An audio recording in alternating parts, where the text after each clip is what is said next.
Five, four, three, two, one.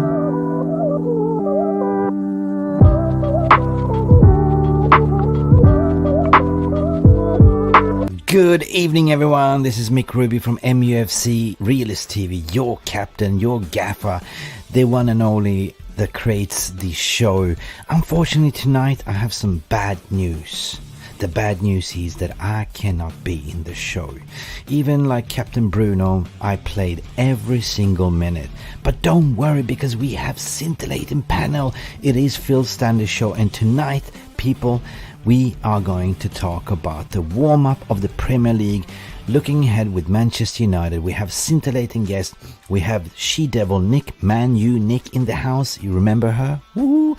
And also Jarvis Cocker. But you know what? Before we continue, before I let him in the green room, I'm sitting in the controls.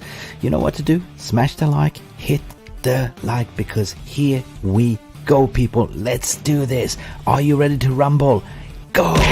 Now, for the thousands in attendance and the millions watching around the world on MUFC Realist TV. Ladies and gentlemen, from Mandalay Bay, Las Vegas, let's get ready to rumble!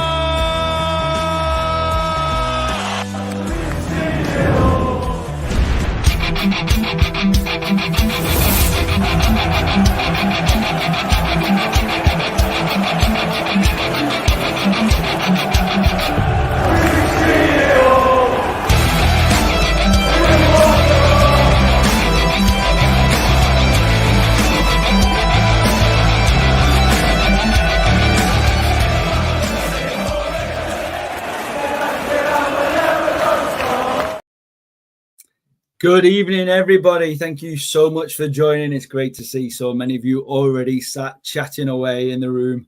As you've seen, the breaking news is that Mick is playing away tonight. Do not tell his wife; she will not be very happy. That is not what I mean. That is, let's not start with those kind of rumors. He's away. He's having a night off. He needed the rest. He's been working right through the night, right through the morning, sending us random pictures of him half asleep in bed, which nobody needs to see those, but he insists on sending them anyway, and that's what we get. So be glad you're not part of this panel, some of those moments. Great to see so many of you in the chat room already. Big up to Steph. Thank you for the big shout out there, Steph. Big up Mick, Jarvis, Phil, Nick. Nick should hopefully be with us in about 25 minutes, something like that. And obviously all the fellow VAR rumors.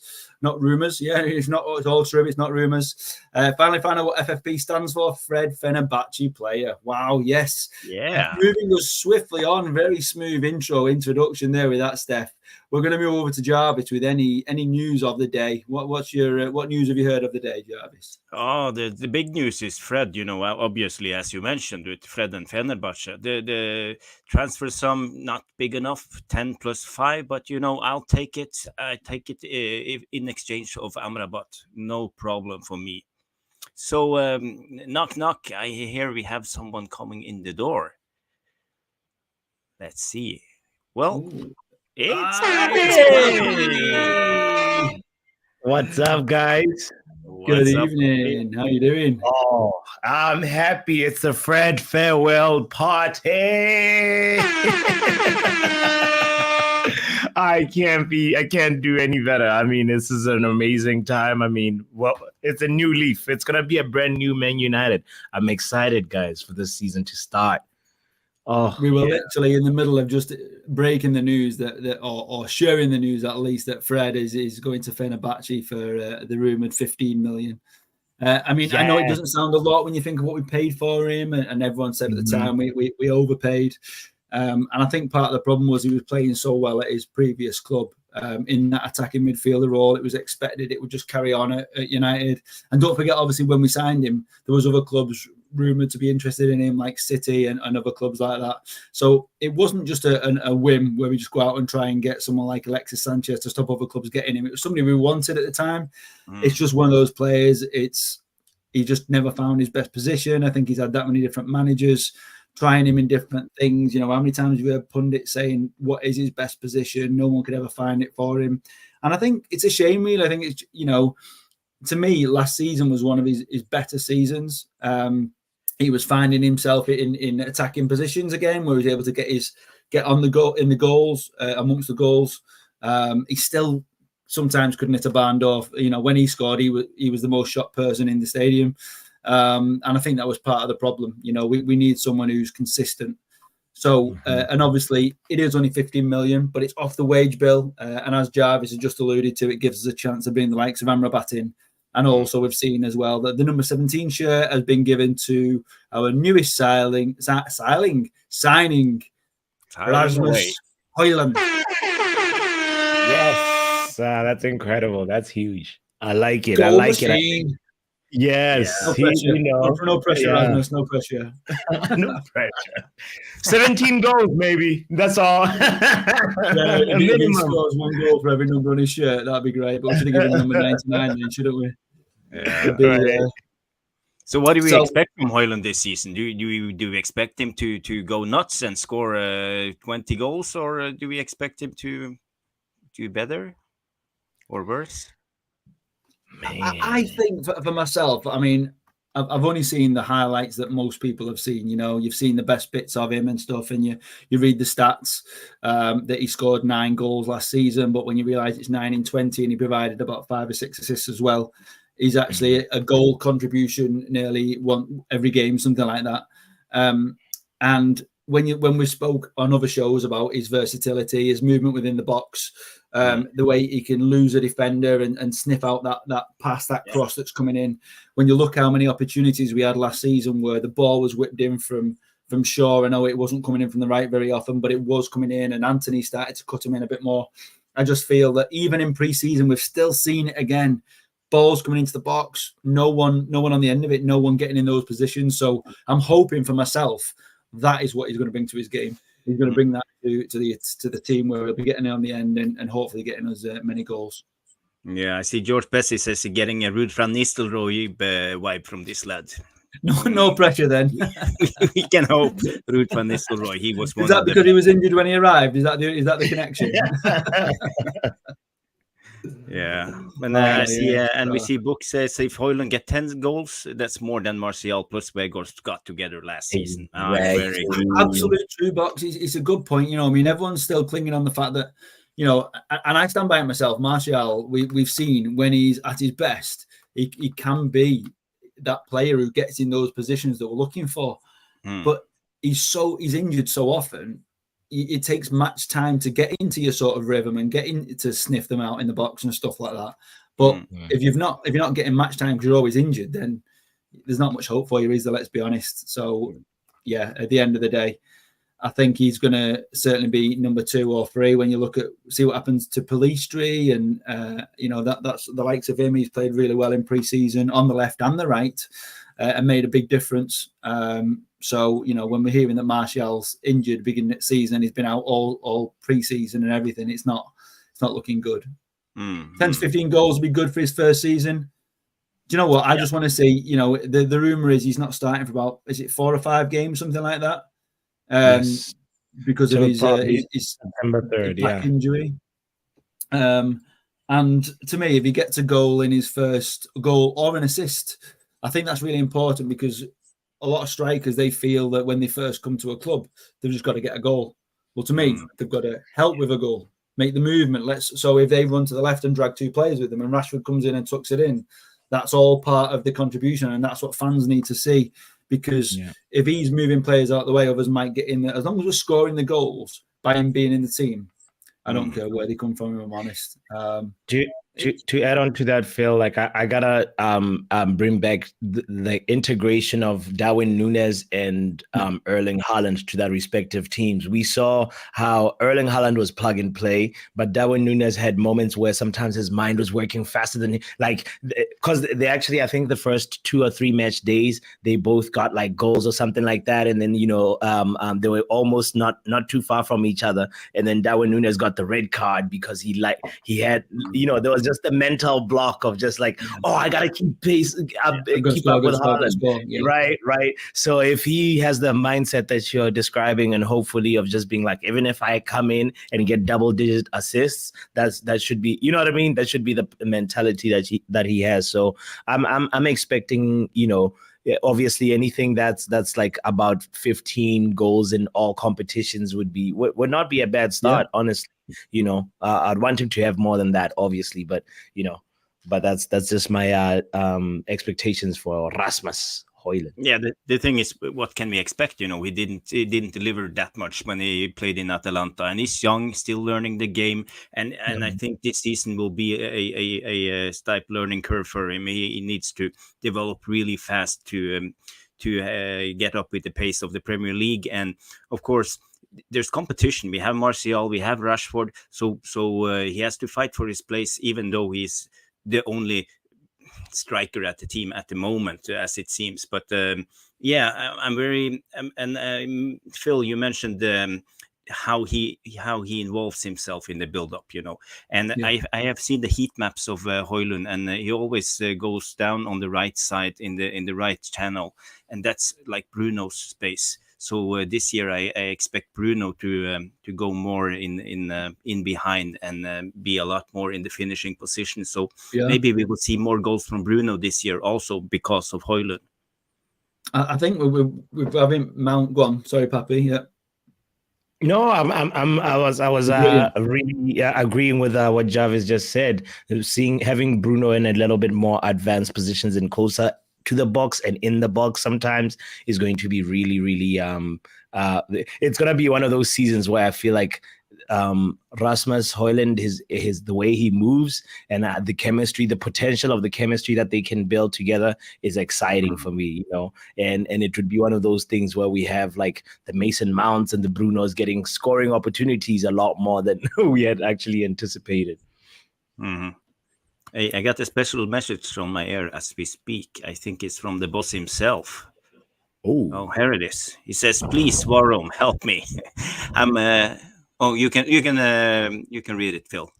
Please, VR room, help me. I'm busy driving Fred to Turkey. Jarvis has hijacked the studio control. Snickers deduction incoming. Smash the like." Please take Fred and Bailly as well. Don't forget Bailly.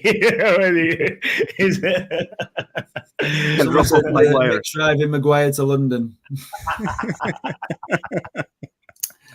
Compost Smurf, love it. Fantastic. Great comments. Hardest worker on YouTube, Sir Mick. Wow, what a title to be getting on that. Loving it. Fantastic. Mixing in Turkey, dropping off Fred and Bailly. Yeah, absolutely. He's out there. He's not here tonight. He's out shipping off all the unwanted United players. Hopefully he'll bring some back with him as well. That'd be really good. That'd be fantastic. So we're just talking on the news, Jarvis. Is there anything else? Obviously mentioned Fred. On other news, Fabrizio reported that the Bayer Leverkusen have signed Matteo Kovar from Man United on a permanent deal. 9 million euros, according to Kicker. So believed to have a buyback now clause. We have one goalkeeper less. Say again. Believed to have a buyback clause in the Kovac deal. Yeah, there's some clauses in the deal. I haven't figured out all of the details yet. Yeah. But I think I've read today there's a potential buyback in there as well, which is really good, because I think we've seen that before with youth, where we've said, go on, off you go and spread your wings, go and take your chance. And then we don't like to mention this name, but Pogba, we bought it back for 100 million after we bought him for 100 million in the first place, and then let him go for free. So I think finally we're learning a little bit of smarter negotiation and transfer dealings, instead of just we want him. We'll how much money do you want? Chucking it a bit Wolf of Wall Street. I've show me the money and all that malarkey. I think we're finally learning, saying no, we're not paying that. And so, moving on to the next news. I'm not sure it's in your list, but I'm just going to mention the Harry Kane rumours that are still circulating today. He's obviously not jumped at Bayern Munich. Yes. Before Kane, I have to also mention that it looks like we'll be stuck with Dean Henderson, right? Because Heaton also has an injury. Doesn't he? Yeah. injury, and it's seeming like by default, by choice, we're just gonna be stuck with him, and that makes me gutted because I feel like Kovar for me was more exciting than having Henderson around as a number 2. But anyway, that's I wanted to just make sure that we have that on record too. It's just like absolutely. I mean, I read about that, and I think he's rumored to be out for about 4 or 5 games, isn't he? So it's a calf injury, so it'll take a while. Past the end of the transfer window, doesn't it? So I'm not sure that who's got in reserves goalkeeper now. Then that Kovar's gone, and obviously Henderson's sat there at the moment. Can't think who the reserve goalkeeper is. Anyone in the panel, if you can remember who it is? Bishop. Nathan Bishop. No, he left. No, he's gone, hasn't he? Yeah, he was just on the loan. Now, gone to Sunderland, Nathan Bishop. We are trying. We were trying to sign the Japanese goalkeeper Suzuki, but but he's turned us down because he said he wanted first team football, didn't he? As I understand, Ten Hag really wants a new reserve goalkeeper, a backup goalkeeper. He didn't think that Heaton was good enough, maybe, or he wanted Heaton to get a chance in another club, maybe, because he's like playing for a lot of years and he's a good goalkeeper.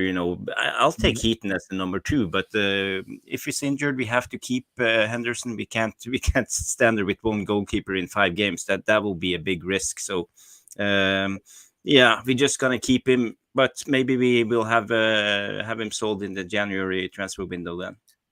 I think when you look at Heaton, let's be honest, until he made those comments, he was actually quite a revered goalkeeper by the fans. And we saw what he did at Sheffield United, and he was their player of the season.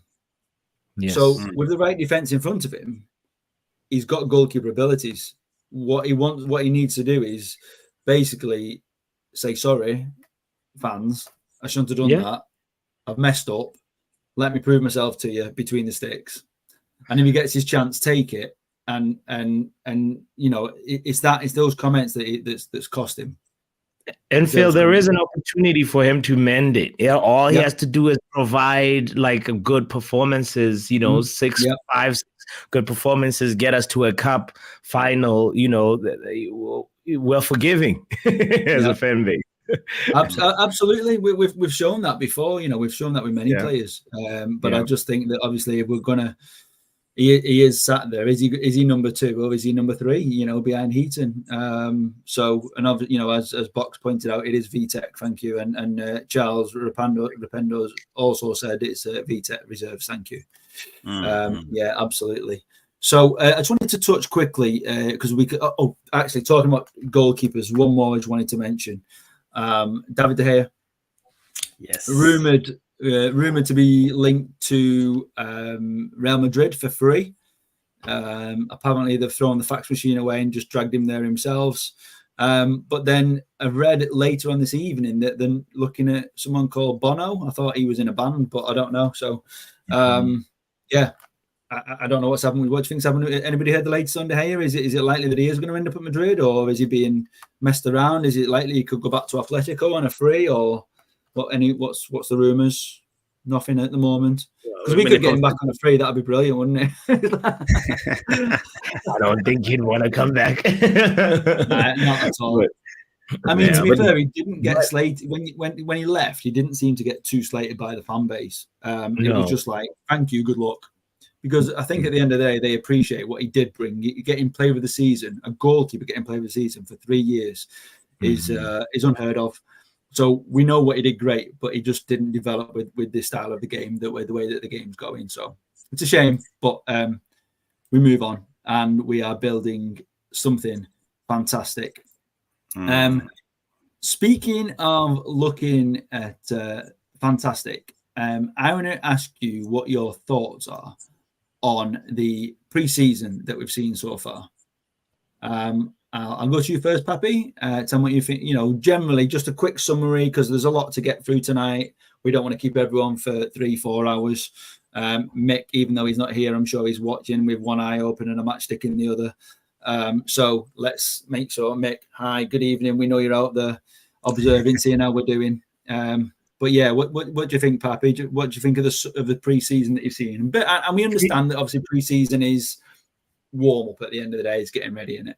Exactly. That's exactly how I was gonna start by saying it's one of those things that reviewing it is almost pointless, but not reviewing it is also pointless because you have to kind of have a bit of a perspective of where people are, how they are, what level of fitness and what level of rhythm they're bringing. So on one hand, I think to start off on the negatives, I'd say just having our two youth players get injuries, Kobe Mainoo and Ahmad, that's the negative that I'd say I'd draw from the preseason. But on the flip side, the positives is like a lot of players got minutes, a lot of players that needed minutes, and some still need a lot of minutes.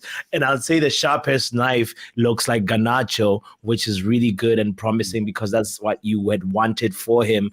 At the back end of last season, and you want him to develop and grow into a mature player that United is hoping him to be, especially given that he just signed a contract, not too long ago. So Garnacho looks good. There's also been the Jadon Sancho experiment of false nine, which Ten Hag has been repeating a lot. So that's been a little bit of a what is Erik really cooking? But I'm here for it. I'm watching. I'm loving the tactical experiments, and I think when we're in the season, if Ten Hag wants to employ that system, at least Jadon Sancho has a place to already start from. He's not starting from scratch, because Ten Hag he's shown us that he'll require different things from different players during the season. You may have to play a brand new position. So that has just been really great to see Jadon Sancho, get a goal in that brand new position and still not, and so there's room for improvement as well. Yeah. And other than that, everybody else has been sort of just more or less. Rashford does not look as sharp as he finished last season. And I mean, at the end of the last season, he was also a little bit tired. So he's still got a little bit of that fatigue and he's not as sharp, razor sharp Rashford that we need. But I won't read too much into it because sometimes I have the superstition of bad preseason means great season. Great preseason means bad season. What about you guys? Yeah, what do you think, Jarvis? What do you think about Mount's contribution so far? Yeah, when it comes to the preseason, I have to admit I was in the US. I saw a little bit of the game, but I didn't pay too much attention. But I read the news afterwards, and what I got from the preseason is a couple of things. First thing is we see that we have a right back with faults in it. So we have a problem with Adam Wan-Bissaka and Dalot. They both have mistakes in them. I don't know if it's just preseason or is it an occurring problem. So I hope that Ten Hag can figure it out and we will have the right backs working because we can't keep conceding silly goals. Another thing, as Papi mentioned, is the young players. It's we have injuries, but for example, Pelestri, he's been very good. He scored a goal in Ireland, and I really he's one of my favorites. And the same with Hannibal. I think he played a really, really good game against Wrexham. He showed me that he has grown. He is really physical, and he used to have a hot head, but now he keep himself composed and calm in situations where he usually would have been more aggressive and maybe gotten yellow cards and some stuff like that. So at the moment, I feel a couple of the youngsters have taken steps. Good giant. Dan Gore as well. He's been signed up as well, hasn't he? He played well pre-season. I mean, I know he had that red card and questionable wasn't it? But did somebody stamp on him? Did he stamp on them? It's all a learning curve for him, and he's despite what happened, he's been rewarded with a new contract, and he could have just thought, oh no, that's the end of it. It's a bit like when you're doing your driving test. You make a mistake at the beginning, and actually you find out you've passed, and you go, oh, all right then. That's all right, and I can cope with that. And that's kind of what's going to happen with Dan Gore, isn't it? He's done his driving test. He made a mistake on it, but he's passed and he's been given his qualification. So well done, Dan. Welcome on board. We'll look forward to seeing you much more this season. I think he reminds me a little bit of a, and I say this in a positive way, not in a negative way, a bit of a sort of McTominay style player where he's like getting about the pitch sort of thing. When McTominay had that belief in himself and everyone was saying, oh, he's the future captain, he's the guy who's going to take us forward. I think he's got that. He's willing to put a tackle in, and as long as he can control his tackles, that's what he's got to do, get that passion and strength into his tackle, but in the right way. So, yeah, that was really good. Let's just have a quick look. Go on, sorry, mate. I was going to have a quick look what the talk about. Phil. Sorry. You could go ahead if you want to read the VAR, but I wanted to also add on real quick about what you just said. What's his name? Somebody else that's also passed the driving test for me is Alvarez, our young left back. He's actually announced himself, and he's I think like he's good enough for yes. Oh, he's really ready for a loan move where he can get week in, week out football and learn more about that left back position, because he's got really good talent. He's got really good talent. But anyway, go ahead and look at what's going on in the VAR. Yeah, so we've got a few comments coming on. Obviously, Ten Hag didn't use Henderson all tour. Interesting to know what was said behind the scenes, whether he was making him train on his own, whether he was teaching him, whether he was having words or whatever, I don't know. But moving on, Erik will bring in another Johnny Evans type to get rid. Speaking of Johnny Evans, what's your thoughts on that signing? Is it a good move or not? I mean, it's a free. It's, is he done enough pre-season to go, yeah, okay, well done. You can, Ten Hag's, when he's been asked about him, he spoke about what he can bring to the team and what he understands from winning things. Obviously, with the Premier League, with Leicester, which was a fantastic feat. Only 2 seasons ago, I think it was, we were looking at buying him back. So, people believed in him then, and the fans were actually behind it at that point. Yeah, he's doing really well. 2 years later, you think, he's struggling to get in the Leicester side. Why should we take him? But at the end of the day, is he going to be good for the youth? Is he going to be played with the under 23s? Is he going to be is he going to be on the bench? Is he just going to give advice to the younger players? What do you think he's going to bring to the team? Yeah, I can start. When it comes to Evans, I like him as a player. He has a pedigree. He's been playing. He's won the Premier League with Alex Ferguson. He won the Premier League didn't he win it with Ferguson the last season? I think so. And he won it with Leicester. And he's really good. He was really good, but he's past his best. He's 35 years old, so time takes its tolls. It's just the way it is. Is he good enough to play for Man United? I would think, would City or Liverpool or sign the player like that? I don't think so. So, if we are being really serious and competing for the league, we should do better. But as a solution, when we have no other, I say, okay, sign Evans so we can get money to sign the new striker, because we need at least one more striker, in my opinion.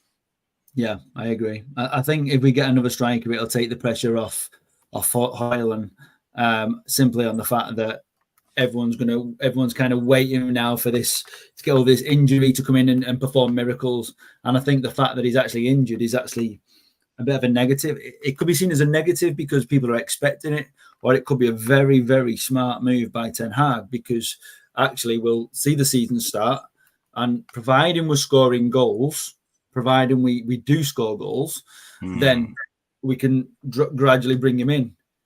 The problem you've got on the other side of that, if we're not scoring goals, and everyone will be going, get him ready, and then he's got to hit the ground running.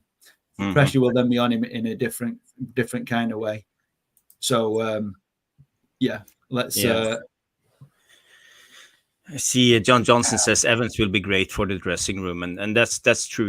He has experience. He will help the younger players and be calm. He helped Maguire to be the one he set today. But Evans, I like him. I think we should have Johnny Evans, but not as a player. He should come in and be give him a different role, because at the end of the day, we're just wasting registration space and squad player space by having Johnny Evans when we're trying to be playing high up the field and having Johnny Evans trying to track back. Sometimes it doesn't really like gel well with me. Like, I don't want to say he's like Maguire because Johnny Evans is a 2-time Premier League champion, but Johnny Evans' profile for me, like, I think it's way past this time for him to be donning a Man United shirt, That's just my feeling on it, but he could prove me wrong. Just wanted to bring a few things up from the VAR. We've just been clicking through. So we've got Bono is a Moroccan/Irish keeper. Thanks for that, Box. Thanks for sharing Bono that from with YouTube. us. And then we've got we've got some breaking news from Mick Ruby. We knew he was hiding there somewhere. Here we crawl. Hashtag Harry Kane to Man United is on and has never been dead. As mentioned in multiple transfer podcasts, United have had talks for the past 2 weeks. So interesting. The thing I would say around that is, there was all these sort of rumoured threats in the press on Friday saying, Bayern Munich's giving them until Friday to meet the deadline. And then that's it. They're walking away. And then Sunday they're like, they're not happy. They'll give it a bigger deadline. They'll give him longer. And then it breaks today. Oh, Bayern Munich have met the price that Levy wanted. And then it's like, but does Harry Kane want to leave? And let's be honest, the biggest reason he probably doesn't want to leave, apart from the fact that his whole family's here, his whole life's here, he's wanted to sign for United for years, let's be honest, or for a couple of years since he's had the opportunity, but Levy just wouldn't let him go. But obviously there's that Premier League record that he's still wanting to take, isn't it, from Shearer? And what a wonderful way to do it at Man United. Shearer turning us down. The question is, would you be happy with Man United spending 85 million? Probably a bit more. We've seen the price now, so it's harder for him to negotiate. And that's the way that we said a while ago. That's what we need to do with a lot of our transfers: see what the actual price is, and then pay it instead of being given the Man United tax. What do you think? Are you happy for us to see that? Could that be the icing on the cake and the learning curve for Rasmus Højlund to take that? What a player to learn from, and the likes of Rashford as well. Take that pressure away. I think Rashford at the moment has been under pressure. I know he's missed. We spoke about pre-season. He's missed a few. Let's be honest, a couple of sitters that he would normally have buried. I think of 2 already in pre-season where it was coming in at the back post and he just missed it. It's simple as that. He just missed it. We've seen Mount miss that one, which was an open goal when it just ran and it fell to his wrong foot and he got his feet muddled and he was like, ugh. We've seen a few where Mount put one over the bar, put one a bit wide, hit one at the keeper, which the keeper did save. But what I do like about Mount is that he's getting into some great positions. And at the end of a game, he looks like he's got as much energy as he had at the beginning. So I'm hoping to see a lot of positivity on Mount this season, because at the moment he's obviously getting the negative headlines. But what do you think about Kane? Do you think he could be the difference for us? And is it worth spending 85 million on Kane?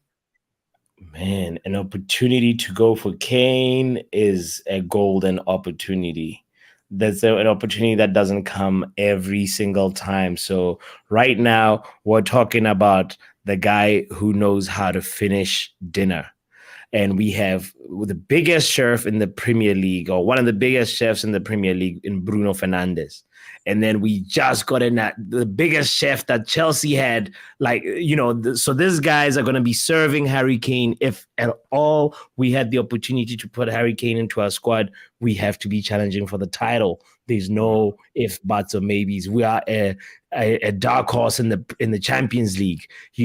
There is no if, buts, or maybes about it. We are such a threat that, if you look at what Ten Hag did last season, we were more impressive defensively than offensively. And if you now plug in this offensive masterpiece called Harry Kane, you're definitely completing the puzzle. And I think, I could even go to the extent of throwing the question to you guys and being like, if you have the opportunity to say ship Jadon Sancho as well to raise funds right now for Harry Kane, would you do it between now and when the transfer window closes? You know, Happy, how do I delete you from this chat? Seriously, the only reason I've not got my Sancho shirt on tonight because I thought I don't want anyone to think that I've only got one shirt that I wear and it needs a wash. But I thought I'd wear my Bruno. Your Bruno. I saw the Bruno. My Captain Bruno shirt tonight. But it doesn't mean I've got any less concern for Sancho. You're breaking me, man. You're cutting me deep. No. It's just a matter of just being creative. Okay, forget the Sancho part. Forget the Sancho part. How about let's get Kane by any means? It's literally it's an opportunity we can't miss on, guys. That's where I'm at with it. Ronak Joshi said Kane for free next season or 50 million in January.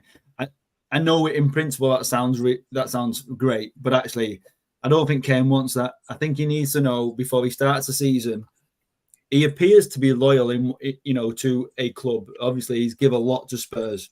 I think he just doesn't believe that he's going to win anything there, and I think it will be Bayern Munich or it will be Man United. I don't think he'll stay at Spurs. I just can't see him staying and then leaving for free. I know everyone's going, "Oh, it'll be brilliant," but it is another year later, and we saw when Fergie left, Sir Alex Ferguson, when he left his post, he knew what he was doing when he left, because you look at the squad a year later. I know it was under Moyes, it was different management, but the players had just gone over that bar where the energy had run out.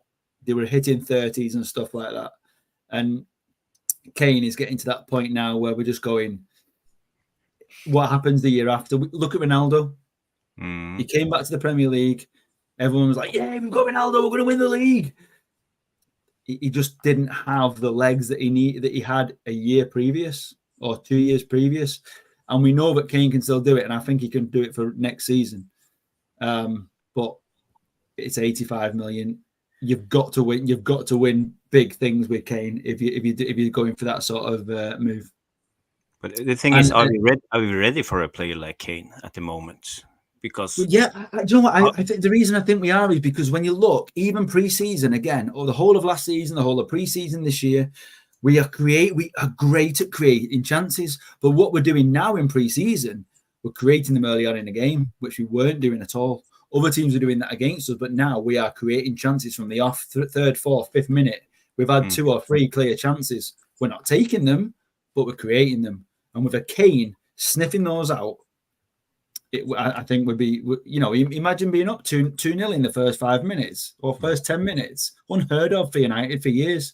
But that is, I think, as much as I don't want us to blow the budget on him, but I think that we've already spent some of the budget on wise investments. And this is what I said earlier on at the transfer window. I want to see us get our key players through the door first. And if there's any money left at the end, then go for Kane if it's option. And it's looking as though it's swinging that way. The only person I feel sorry for at the moment is Amrabat, who is apparently isn't playing, isn't going on pre-season, is waiting for United, as it keeps saying all over the news. Amrabat's waiting. I don't want us to do the dirty and then go around saying, "Oh, actually, we've changed our mind." I don't want to do that. I want to sort our key positions out first.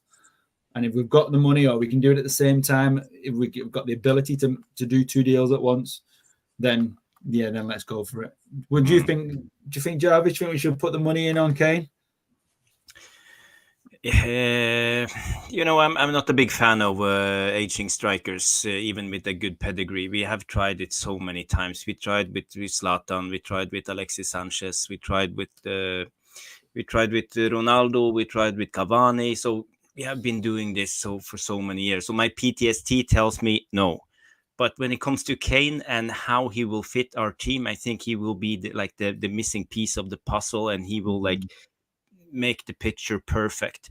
So I would say I would spend those money on Kane. I think it will be worth it. Yeah, and Steph's saying the wage will be north of 400 a week per Kane. I would like to think that that's false, because one thing that we do believe about the Spurs players is they're not paid astronomical wages. So he wouldn't be expecting to come for astronomical wages. Because if he's only coming for astronomical wages, then, like I've said, for every other transfer we're looking at, I don't want them. If he wants to come to play for the shirt, win trophies, and try to get his goal record, then yeah, absolutely. Then let's see him make the move. But if it's about money, which I don't think it is from what I've read, then yeah, let's then we want to move on and leave it. Kane, the free agent, would probably want an astronomical wage, because he'll be like, considering there'll be offers from Saudi Arabia and everywhere, and but like, maybe if we get him now, we definitely can offer him I think a reasonable wage. That's not too crazy. That's not 400. Is that Mick?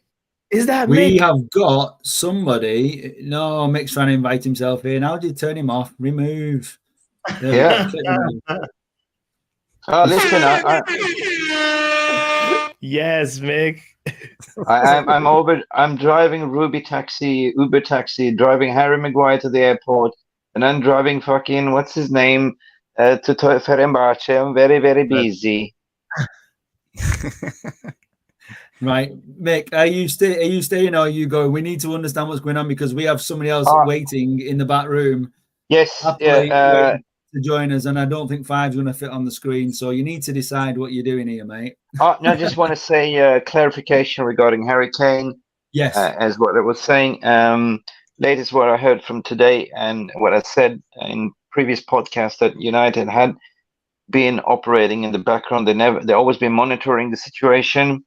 They stepped away just to get them in key signings across the board, and was always going to revisit at the end of the situation, at the end of the window, because dealing with Daniel Levy's been tricky. But at the end of the day, Bayern has been warming them up.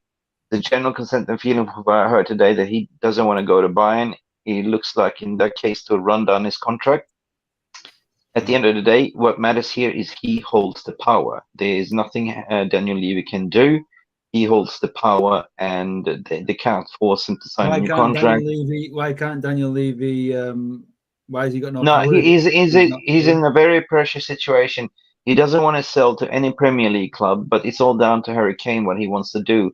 The next 10 days will be very decisive, what I've been told as well, because it's all down to Harry Kane now and his brother, which is his agent, to decide. It doesn't look like he wants to go to Bayern whatsoever. As what you said there in the previous chat as well, that there is a possibility for him to wait to January and go for 50 million, 100%. That has been absolutely true what you're saying. Or that he will go for a big sign-on fee for United next season, and also getting 400k in wages. That's all I wanted to say, gents. Yeah, brilliant. That's good to know. Thank you very much, mate. Appreciate it. And yeah, looking forward. Do you want to do a quick plug on the show for tomorrow? That's going to be live at about 3 o'clock. Yeah, 3 o'clock UK time. Exclusive interview with Alfredo Pedula. Yeah, and yeah, it's going to be smashing. It's going to be all about Amrabat. Everything that's been going on behind the scenes, what I've been reporting together as well, regarding the Haaland situation, the truth regarding Onana, and plenty more, Fred, McTominay, Harry Kane, and all that stuff. So everything's going to come off. Gloves comes off tomorrow, guys. So tune in, please, guys. Love you. And Mick, before you go, Kev Ashford have a request from you. You have to sing the Hurry Hurry Maguire song. Hurry, hurry, hurry, Maguire. Dun, dun, dun, dun. Hurry, hurry, Maguire. You run to West Ham. We run to West Ham. Dun, dun. Yeah, riba, portisere. Hurry, Harry. Hurry, Harry. Hurry, Harry. Okay, Kev. Love you too, Kevin. See you soon, mate. Come on, Kev, and send the link to Kevin. Let him come in and sing his song as well. Right. Guys, share the link if you. Sorry, guys, you can share the link if Kevin wants to come in and have a sing as well. He can rip a solo with his guitar. He's got a Les Paul, beautiful one. Cool. Cool. Cheers, guys. Cheers. Bye. See you. Take care, mate. Good night. Peace, care. mate.